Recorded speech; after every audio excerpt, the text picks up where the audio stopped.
A while back I made this plexiglass router table, but the problem is over time it started sagging. I also wanted the router table to fit in my table saw because of my limited space. I ended up going with Benchdog, which included the table, fence, and plate for $370. I started by taking the left wing off my saw stop. First, I took out the inside bolts,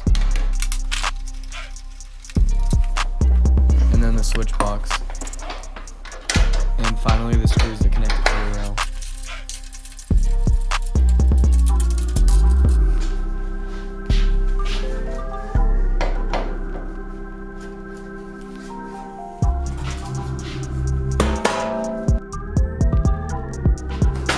I clamped a piece of wood to the rail to help me out. This thing's a lot harder than it looks as it weighs 70 pounds.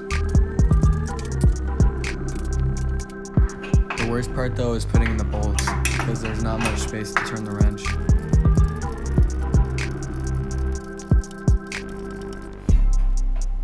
After about an hour and a half, I finally got it put in.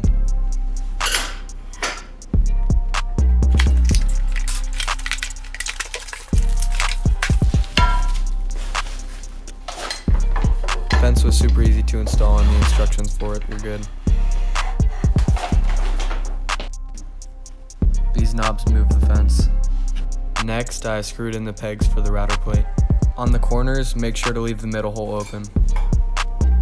Next, I attached the plate to my plunge-based DeWalt router.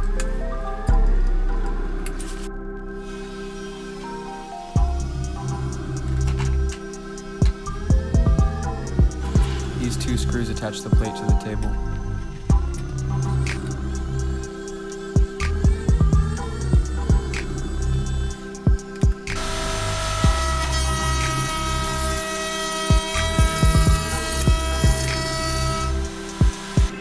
And that's it.